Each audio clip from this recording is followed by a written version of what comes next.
Bonsoir à tous, il est 19h, voici les titres d'autres journaux. Le coronavirus continue à faire des victimes en Algérie. Le bilan est très lourd, 130 personnes décédées et 1251 personnes contaminées. 90 personnes sont guéries. Les précisions dans ce journal.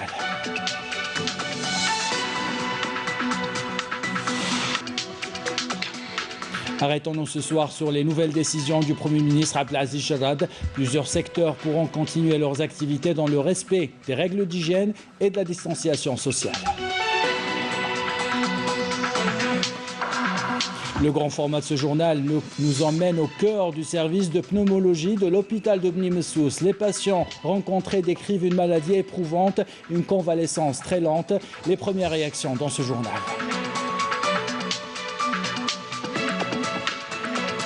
Blida est confiné, mais les journalistes poursuivent leur travail. Pour informer les Algériens, nous irons ce soir à la radio Atir, devenue un hub pour les correspondants des radios nationales. Un reportage à suivre de Rafiq Hamidesh.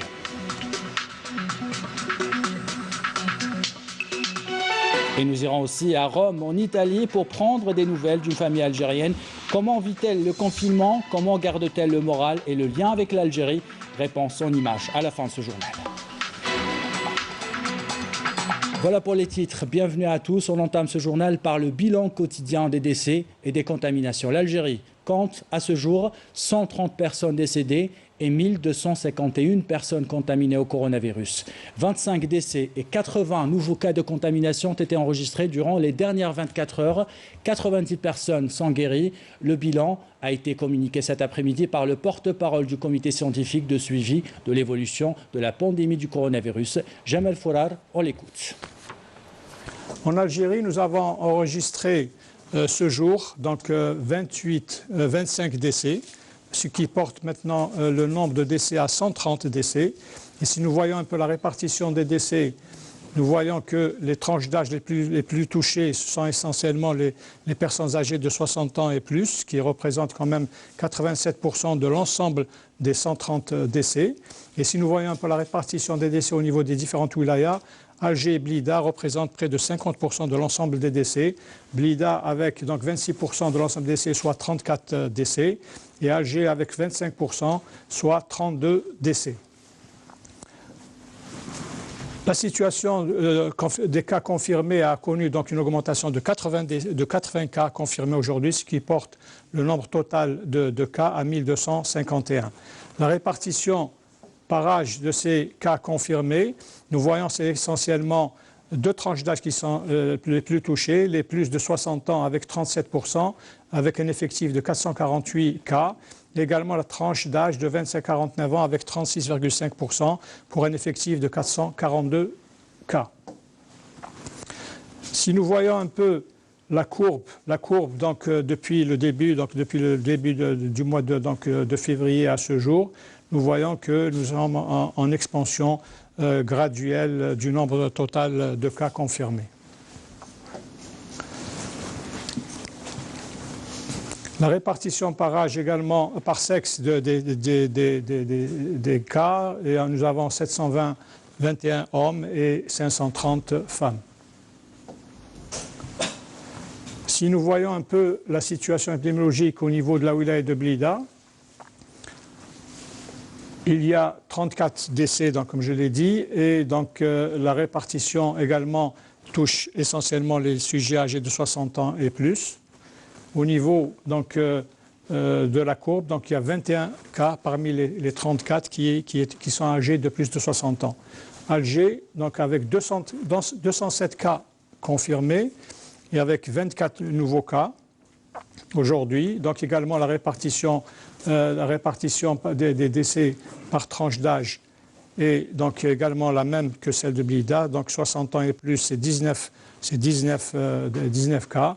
Et la répartition donc, de l'ensemble des décès, comme je l'ai dit, c'est essentiellement Alger et Blida avec près de 50% des cas.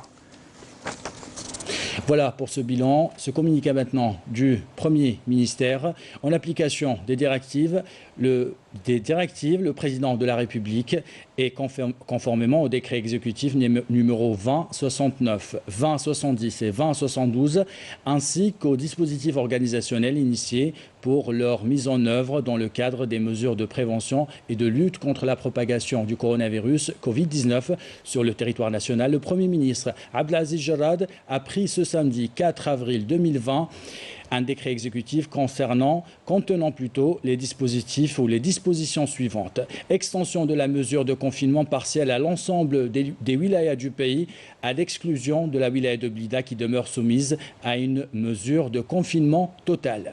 Le confinement partiel concerne la tranche horaire comprise entre 19h et 7h du matin pour l'ensemble des nouvelles wilayas visées, soit 38. Application, ou adaptation de la tranche horaire du confinement partiel en fonction des risques de la propagation du virus et au vu de l'épidémiologie constatée par l'autorité sanitaire. À ce titre, le volume horaire a été rallongé pour être désormais compris entre 15h de l'après-midi et 7h du matin pour 9 wilayas: Alger, Oran, Béjaïa, Sétif, Tizi Ouzou, Tipaza, Tlemcen, Ain Defla et Médéa. Les nouvelles mesures de confinement partiel prendront effet à compter de dimanche 5 avril 2020 et demeureront en vigueur jusqu'au dimanche 19 avril 2020. Et en application des directives du président de la République, le Premier ministre Abdelaziz Jarrad a décidé d'étendre l'autorisation d'exercer certaines catégories d'activités indispensables aux citoyens dans le respect des règles d'hygiène et de la distanciation sociale dédiées ou édictées par l'autorité sanitaire. Les activités concernées sont les suivantes: entretien, réparation et contrôle technique de véhicules, y compris les vulgarisateurs, commerce de pièces automobiles, fournitures nécessaires aux exploitations agricoles, activités, vente et distribution intrants agricoles, des intrants agricoles, activités de pêche, aquaculture et vente de poissons, commerce d'aliments, de médicaments, de fournitures pour animaux, cabinets vétérinaires privés, commerce de détail d'ordinateurs, d'équipements, d'informatique et de la communication, réparation d'ordinateurs et d'appareils électroménagers, commerce de détail de quincaillerie, de droguerie, commerce de détail d'articles médicaux et d'orthopédie en magasins spécialisés, commerce de détail d'optique, blanchisserie et pressing. Enfin, l'appréciation est laissée au wali pour étendre les autorisations d'exercice d'autres activités commerciales jugées nécessaires à la satisfaction des besoins essentiels de la population, le but étant d'éviter le risque de paralysie de l'activité économique du pays. Voilà pour ce communiqué. On vous parle dans ce journal où une première commande des moyens de protection contre la pandémie du coronavirus Covid-19 arrivera demain à Alger en provenance de la ville de Shanghai en Chine, selon les services du Premier ministre.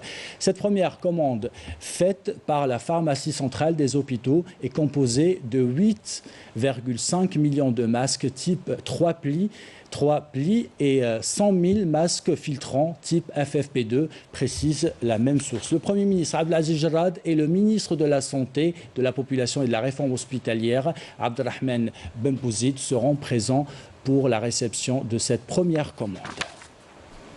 Et en geste de solidarité, on apprend que les membres du gouvernement ont décidé de faire un don d'1 mois de leur salaire mensuel qui sera versé sur les comptes solidaires de solidarité Covid-19 ouverts à cet effet. C'est un geste, donc, précise le communiqué du Premier ministère, un geste de solidarité qui veut bien traduire l'esprit de fraternité, de solidarité et d'entente sociale, d'entraide sociale qu'anime le peuple algérien. Le calvaire, l'angoisse et les heures d'attente sont finis pour 740 de nos ressortissants. Ils sont arrivés d'Istanbul aujourd'hui à bord d'un avion d'Air Algérie. Plusieurs ministres ont fait le déplacement à l'aéroport international Houari Boumediene pour les accueillir. Après leur arrivée, ils ont été placés en quarantaine à l'hôtel Mazafran. Pour rappel, cette décision de rapatriement a été prise par le président de la République, Abdelmajid Tebboune. Amel Bouakba.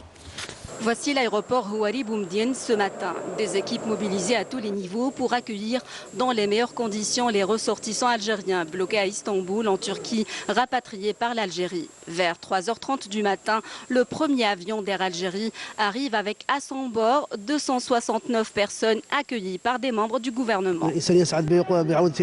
Je suis très heureux de revenir en Algérie, notre cher pays qui protège toujours ses enfants. Nous sommes très contents d'être enfin de retour, nous rendons grâce à Dieu.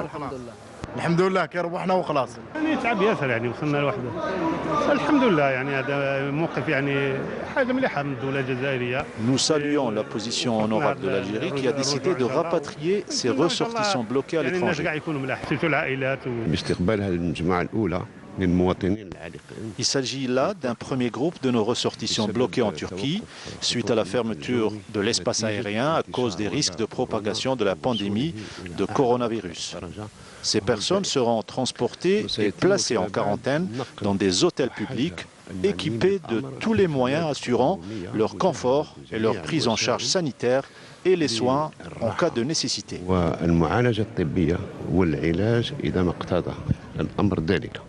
Dès leur arrivée, les ressortissants algériens ont été aussitôt pris en charge. Après la consultation médicale, direction l'hôtel Mazafran pour un confinement sanitaire de 14 jours.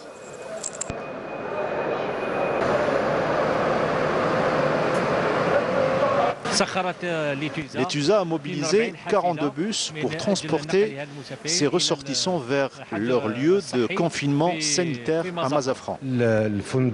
L'hôtel et tout son personnel sont mobilisés. Nous avons procédé à la désinfection de toute la structure hôtelière, des chambres et de tous les espaces. Nous sommes prêts à accueillir nos concitoyens dans les meilleures conditions. Nous sommes tous conscients qu'il faut respecter le confinement sanitaire car il y va de notre santé et celle des autres. Bien sûr, il faut respecter cette mesure car c'est pour notre bien, pour protéger tout le monde. L'opération de rapatriement des ressortissants bloqués en Turquie se poursuivra jusqu'au rapatriement de tous les Algériens. Tous seront transportés et placés en quarantaine dans plusieurs hôtels réquisitionnés à cet effet. Le grand format de ce 19 ans nous conduit au plus près des malades algériens contaminés par le coronavirus. 60 personnes suivent un traitement à base de chloroquine à l'hôpital de Bni Messous. Les premières déclarations des médecins parlent d'une course contre la montre. Les patients, quant à eux, évoquent une maladie éprouvante et vous prient de prendre les mesures de confinement très au sérieux. Au cœur du service de pneumologie, c'est un reportage signé Yanis Aït Belkacem. شحال عندك انت معنا الان في المستشفى؟ 7 ايام. 7 ايام الحمد لله. فيه تحسن؟ ما شاء الله. لا يبارك الله لا يبارك. هذيك راحت؟ راحت الحمد لله. ما مسعله الحمى. الحمد لله. واش رايك في الدواء اللي انا نمدوه لك الكلوروكين هذا؟ الحمد لله خرج. ما دارلكش اعراض بزاف؟ لا لا لا لا الله يبارك. رانا في تحسن باذن الله. الحمد لله لا لا ما شاء الله. Cette patiente, âgée d'une soixantaine d'années, est l'une des patientes atteintes du Covid-19 parmi les 60 personnes hospitalisées au CHU de Bni Messous. Tous sous essai clinique du traitement de la chloroquine depuis 7 jours. On a des cas graves, on a des cas qui sont assez stables et on a été, donc dès le départ, on avait placé ces patients donc, sous un protocole thérapeutique comprenant donc, du plaquenil, donc l'hydroxychloroquine, de l'azithromycine, de la vitamine C et du zinc, avec un schéma de réhydratation. On a constaté effectivement on ne peut même pas appeler ça des résultats préliminaires, mais un petit retour d'expérience d'une dizaine de jours ici au CHU Bni Messous, on a constaté qu'on a beaucoup moins de formes graves sous plaquenil. D'ailleurs, même en réanimation, on a quelques cas qui étaient vraiment en forme de détresse respiratoire aiguë et qui ont répondu pour le moment, qui sont restés stables. Ils sont toujours en réanimation, ils sont toujours graves, mais ils ne sont pas sous respirateur pour le moment. Le pneumologue Kadi Ahmed du CHU de Bni Messous nous fait part de ce protocole clinique appliqué après un bilan et une radio. Nous les hospitalisons après un résultat positif du Covid-19, puis nous commençons les traitements par la chloroquine à raison d'un comprimé 3 fois par jour sur une période de 10 jours.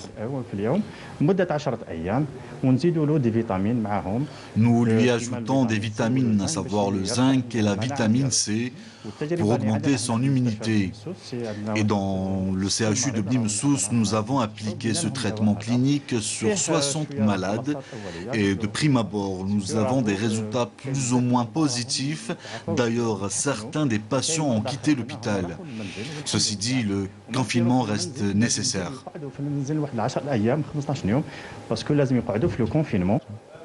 Même si le résultat est édifiant sur certains de ces patients, cela dit, le confinement reste nécessaire. On a pratiquement tous laissé nos familles, on a tous laissé nos enfants, on s'est tous confinés. Il y a eu des structures qui ont été, une structure qui a été dédiée pour le personnel médical et paramédical pour qu'ils aillent se confiner là-bas. D'autres structures, je suppose, vont venir incessamment pour que l'équipe médicale et paramédicale, après leur travail, ait un endroit où se reposer et où récupérer. المرضى هذا ماهو سهل انسان يخرج برا او يقصر مع صاحبه ولا يشرب قهوه وكذا بالك هو انسان عنده جهاز مناعه مليحه يقدر يعاود يولي للدار يرفد معاه الفيروس يقيس يماه كبيره ولا باباه الشعب الجزائري ياخذ حتى تاعو من عند الدوله واش راهي تقول له ياخذ الاخر يخرج للضروره Des structures ont été réquisitionnées pour la prise en charge des malades. Une tente a été réservée pour les visites et tests du Covid-19. Alors y a-t-il un espoir dans tout ça ou pas? En attendant, les patients doivent continuer à suivre le traitement et la meilleure des précautions est de rester chez soi pour éviter la propagation et ainsi la charge dans les hôpitaux.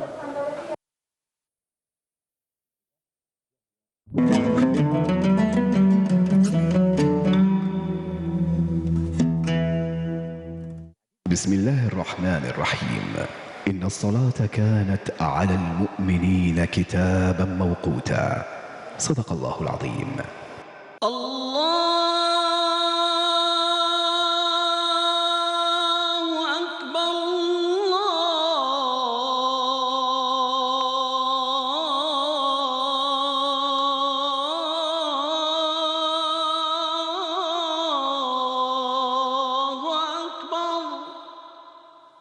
أشهد أن لا إله إلا الله أشهد أن لا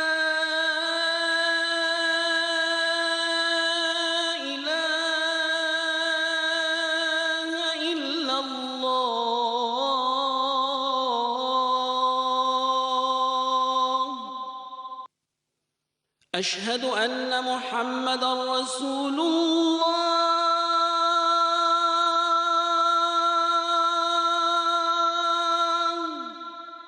أشهد أن محمدًا رسول الله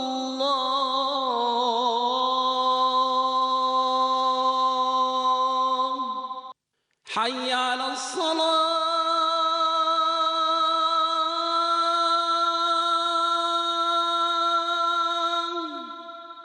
حي على الصلاة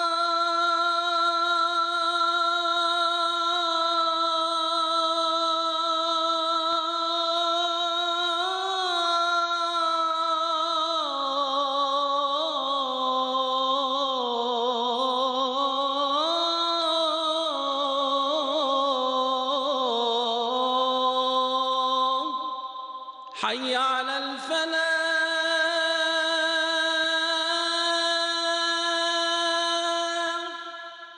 حي على الفلاح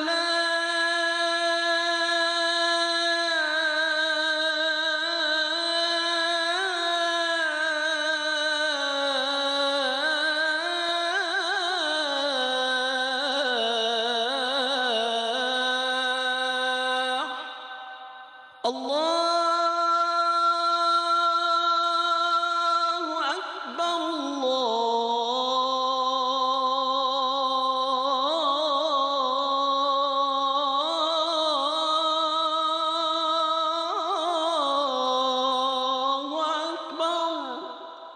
لا إله إلا الله.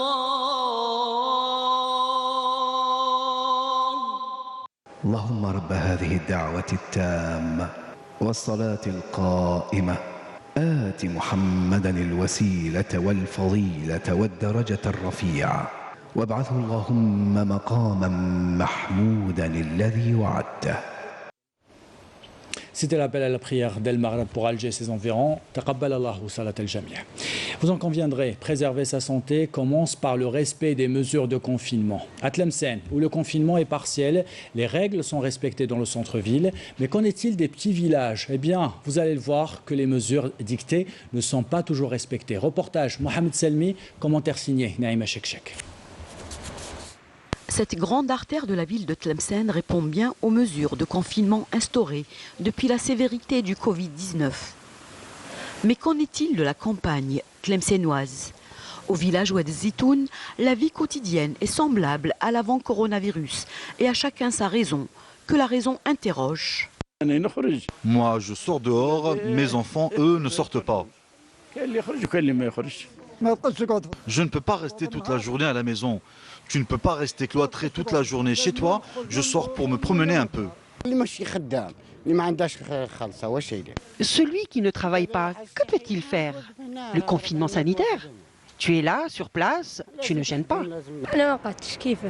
Je ne peux pas rester à la maison, car à trop le faire, je m'ennuie. Même si le village Oued Zitoun affiche du dédain pour le coronavirus, toutefois bien des personnes prennent garde à leur santé. Le confinement m'a permis de mieux vivre avec mes enfants, ma famille. Nous faisons chaque fois un programme ensemble qui nous rapproche et qui nous divertit. Entre ceux qui respectent le confinement et ceux qui poursuivent leur vie quotidienne, comme si de rien n'était, le travail de conscientisation se poursuit bon gré mal gré. Et à Blida, le confinement est total, vous le savez. Nos confrères journalistes de Radio Algérie Internationale ou de la chaîne 3 se sont retrouvés confinés eux aussi, mais continuent, vous allez le voir, à poursuivre leur mission, celle d'informer et d'éclairer l'opinion publique pendant cette période où la désinformation est devenue monnaie courante. Notre collègue Rafiq Hamidesh est allé à leur rencontre à la radio locale Al-Atir. Voici son reportage réalisé avec les moyens du bord.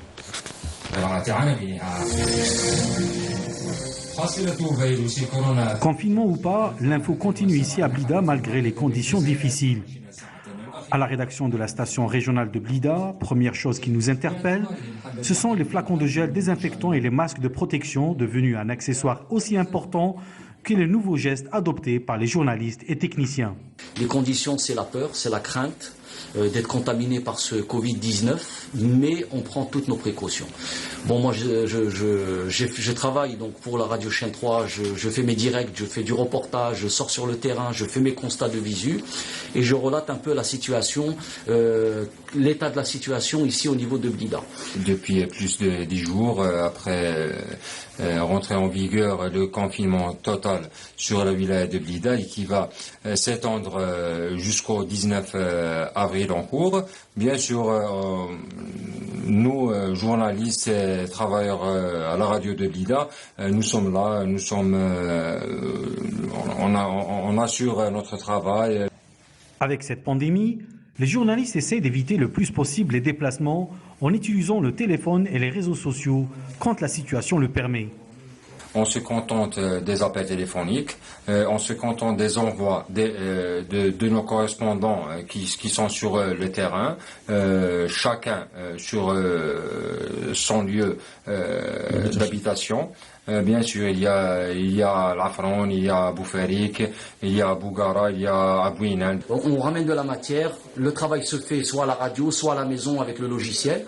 On réalise notre reportage et on l'envoie via mail et qui est diffusé sur les ondes de la chaîne. On assure les couvertures sur le terrain, mais ici on se trouve dans une radio locale. On assure en même temps la matière à la centrale dans les différentes chaînes 1 et Radio Algérie Internationale, même Djilafam. Ici à Radio Blida, on travaille en solidarité avec l'équipe ici. Par obligation et par devoir et par conscience, non seulement professionnelle, mais conscience aussi, je vais mettre ça entre guillemets, patriotique. Nous travaillons pour le pays, nous travaillons pour l'intérêt général. Tout comme les médecins, les pharmaciens et les livreurs, pour ne citer que cela, les journalistes et techniciens assurent leur devoir national également, et ce, afin d'informer la population sur l'actualité réelle du terrain et faire face aux fake news. Et si vous ne pouvez pas aller à la poste pour retirer votre paye, c'est la poste qui vient chez vous. Algérie Post s'adapte avec les mesures de confinement. Ces mesures concernent pour le moment les travailleurs des entreprises publiques. L'exemple ce soir à la sûreté de la Daïra de Berraqi. Reportage signé Walid Yousfi. Ce bureau de poste itinérant fait partie des nouvelles mesures prises par Algérie Post afin de faciliter le retrait des salaires. Une opération réservée aux employés des établissements publics et des institutions étatiques. Objectif, réduire au maximum l'affluence des clients au niveau des bureaux de poste et par conséquent diminuer le risque de contamination au Covid-19. Il s'agit de la facilitation des retraits, des retraits de salaire des fonctionnaires des établissements et institutions publiques. Donc à travers 3 moyens. Premièrement, les bureaux de poste itinérants qui se déplacent dans les sièges des administrations et des institutions concernées. Deuxièmement, à travers un vaguemestre désigné par l'administration, l'établissement public concerné qui va retirer les salaires au lieu et à la place de ses collègues. Troisièmement, à travers un chargé de clientèle, un agent d'Algérie Post qui se déplace dans les administrations, les institutions publiques pour permettre aux fonctionnaires de retirer leur salaire à travers le TPE et à travers la carte monétique Dahabi. Une initiative saluée par les forces de l'ordre étant mobilisées quotidiennement sur le terrain, notamment en cette période de crise. On remercie Algérie Post pour cette opération au siège de la sûreté de la Daïra de Berraqi qui facilite le retrait des salaires des éléments de la police. Donc c'est un travail de collaboration, de coordination entre les services de la Direction générale de sûreté nationale et Algérie Post afin de faciliter les tâches de nos policiers car ils ont sur le terrain 24 sur 24. Pour cela, ils ont mis en place des bureaux mobiles au niveau de sûreté de Wilaya d'Alger pour retirer leur salaire. Cette opération couvre l'ensemble du territoire national. Elle intervient dans le cadre de la lutte contre la propagation du Covid-19 et restera en vigueur jusqu'à la fin de la crise sanitaire. Et avant de vous parler de la situation de la pandémie dans le monde, on vous parle des choix des États pour des protocoles de traitement contre le coronavirus. Les répercussions de la pandémie sur l'économie mondiale avec Idrissa Berken. Il est, entre autres, titulaire d'un doctorat bidisciplinaire en neurosciences. Il a été contacté par Imen Khmissi par Skype. Regardez. Au moment où l'on voit s'animer la scène politique et médiatique française autour de l'administration ou non, et de quelle manière de la chloroquine pour le traitement des malades touchés par le Covid-19, l'Algérie, elle, s'est engagée dans cette voie au bout de quelques semaines seulement, après la propagation de la maladie sur son territoire. Est-ce que vous pensez que les États qui ont opté très tôt pour cette solution ont bien fait? Oui, tout à fait. Vraiment, la France commence à recevoir des notes catastrophiques par les médecins indépendants qui établissent un classement des meilleures réponses. Parce qu'on l'a vu, il existait énormément de conflits d'intérêts majeurs au sein du système décisionnel français. Ces conflits d'intérêts n'existent pas en Algérie et ils ont permis à la République algérienne de prendre des décisions beaucoup plus rapides et beaucoup plus sensées que les décisions ou leur absence dans le cas français. Le protocole Raoult, c'est-à-dire hydroxychloroquine et azithromycine, 2 médicaments génériques qu'on trouve partout et qui sont prescrits librement depuis des décennies. On dit que ce traitement, ce protocole Raoult est controversé. Et c'est peut-être vrai à l'échelle du traitement, mais à l'échelle de décider s'il fallait l'appliquer ou pas, il n'y avait aucune controverse possible. Et le très grand spécialiste international de la prise de décision et des probabilités, Nassim Nicolas Taleb, qui est un des plus grands probabilistes au monde et un des grands spécialistes des décisions en temps de crise. On lui doit plusieurs ouvrages internationaux et il avait même prédit la crise de 2008. Bien, Nassim Nicolas Taleb, dès le début, avait dit c'est une décision qui ne se discute même pas. Son asymétrie, c'est ce qu'on appelle l'asymétrie donc en théorie de la décision, est tellement grande en faveur d'essayer qu'il n'y aurait même pas politiquement de décision à prendre. Ce qui ressort des meilleurs éléments en matière de traitement de la crise, à savoir Taïwan, Singapour, Hong Kong, eh bien, ce qui ressort de ces pays-là, c'est qu'il fallait masquer, tester, tracer et traiter. Comment voyez-vous le fonctionnement des États, les fonctionnements économiques des États après le Covid-19 ? Taïwan et Hong Kong avaient été vaccinés politiquement par la crise du syndrome respiratoire aigu sévère, le SRAS, en 2003. Et donc, ces États ont été vaccinés politiquement par le SRAS, ce qui leur a permis de réagir de façon excellente dans la crise du coronavirus, qui pour eux, en effet, n'a été qu'une petite grippe. Le coronavirus a fait moins de morts qu'une grippe saisonnière chez eux. Donc, la démonstration de ces États, c'est qu'on peut devenir antifragile, résilient, et sortir de cette crise bien plus fort qu'on y est rentré. Et je pense que l'Algérie en fait partie aussi. Je pense que la République algérienne a un potentiel majeur de sortir non seulement triomphante, mais renforcée, plus solide d'après cette crise. D'abord sur le plan économique. L'Algérie a très peu de dettes et considérée, rapportée à ses réserves d'or, de matières premières et à son produit intérieur brut, l'Algérie n'a aucune dette rapportée à ses richesses intérieures. Donc dans le cas de l'Algérie, les débouchés post-crise peuvent être absolument énormes. Vous savez, même si le pétrole est bas, j'insiste, même si le pétrole est très bas en ce moment, ce qui est une menace pour la République algérienne, l'Algérie a aussi de l'or, de l'uranium, du gaz naturel bien entendu en plus de son pétrole, tout un tas d'autres richesses naturelles, plus un accès à l'énergie solaire. L'Algérie peut vraiment sortir de cette crise beaucoup plus puissante qu'elle y est rentrée. On peut être dans une situation grave et on peut penser positivement. Je sais que ce terme a l'air très galvaudé, très superficiel, mais il est bien réel. Penser positivement est quelque chose d'essentiel, même au cœur d'une crise. On peut s'en sortir mieux que n'importe qui d'autre si l'on concentre son esprit sur les choses positives. Voilà pour le témoignage d'Idriss Aberken, titulaire d'un doctorat bidisciplinaire en neurosciences cognitives et économie de la connaissance appliquée à la gestion, connu pour son ouvrage « Libérez votre cerveau ». La propagation du coronavirus ne connaît pas de frontières ni de limites à travers le monde. 60 000 vies ont été fauchées par ce virus, dont 44 000 dans le vieux continent. Plus d'1,5 million de personnes sont désormais contaminées à travers la planète. Les chiffres qui proviennent des États-Unis sont alarmants. 7 087 morts. Le pays compte désormais près de 300 000 contaminations.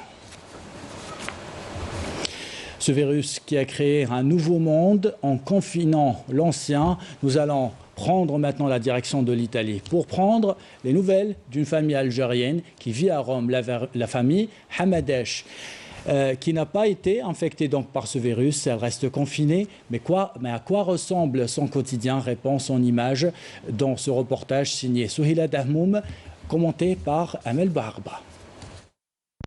Vigilance, inquiétude et expectative, des sentiments que partage depuis plus de 3 semaines cette famille algérienne résidant dans la capitale italienne Rome. Malgré le confinement sanitaire qui perdure, cette mère de famille tente tant bien que mal de cacher son angoisse et de maintenir un rythme de vie organisé. Le plus difficile, c'est que les enfants ne partent pas à l'école. En revanche, ils sont tenus de suivre les cours à la maison. Ils regardent aussi les programmes de télévision, notamment italiennes, algériennes et tunisiennes. Ce que je trouve tout de même inquiétant, c'est que les gens ne sont pas conscients à 100% du danger. Qu'il faut rester chez soi, qu'il ne faut pas sortir pour faire n'importe quoi في الشارع.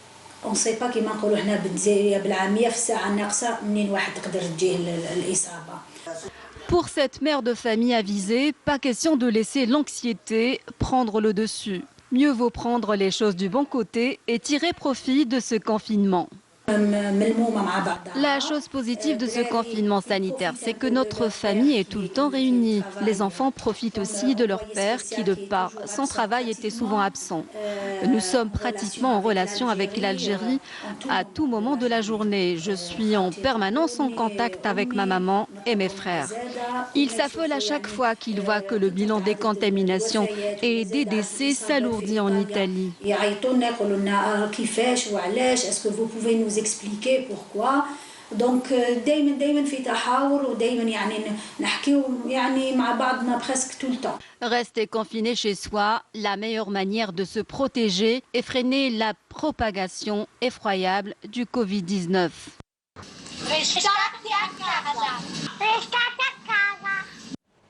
Ce communiqué maintenant du ministère de la Défense nationale, on apprend que des détachements combinés de l'AMP ont intercepté hier en coordination avec les services de douane lors d'opérations menées à Tamanrasset, Bojbej, Mortar et Engizem, 52 individus et saisis 87 tonnes de denrées alimentaires, 1600 litres d'huile de table, 11 500 unités de production de produits détergents, 2960 litres de carburant ainsi que 3 camions, 11 véhicules tout-terrain, 32 groupes électrogènes et 26 marteaux-piqueurs. On apprend également que des gardes frontières ont saisi un âme 147 kg et demi de kif traité, alors que des éléments de la gendarmerie nationale et des gardes frontières ont saisi à Tlemcen une quantité de la même substance de 115 kg et demi. Un détachement combiné de l'armée nationale populaire a arrêté à Relizane 2 narcotrafiquants en leur possession 22 kg et demi de kif traité, alors que des gardes-côtes, des gardes frontières ont saisi 4700 comprimés psychotropes détenus par un narcotrafiquant à Tlemcen. Enfin, des éléments de la gendarmerie nationale ont appréhendé à Djelfa et Tipaza 6 individus en possession de 4 fusils de chasse sans autorisation, tandis que des tentatives de contrebande de 2580 litres de carburant ont été déjouées à Soukharas, Taraf et Tébessa. Fin de ce communiqué du ministère de la Défense nationale. Avant de nous quitter, on vous rappelle ce communiqué du Premier ministère en application des directives du Président de la République et conformément au décret exécutif 2069, 2070 et 2072, ainsi qu'aux dispositifs organisationnels initiés pour leur mise en œuvre dans le cadre des mesures de prévention de lutte contre le coronavirus Covid-19. Sur le territoire national, le Premier ministre Abdelaziz Jarrad a pris ce samedi 4 avril 2020 un décret exécutif contenant les dispositifs suivants. Extension de la mesure de confinement partiel à l'ensemble des wilayas du pays, à l'exclusion de la wilaya de Blida qui demeure soumise à une mesure de confinement total. Le confinement partiel concerne la tranche horaire comprise de 19h à 7h du matin et ce pour l'ensemble des nouvelles wilayas visées, soit 38.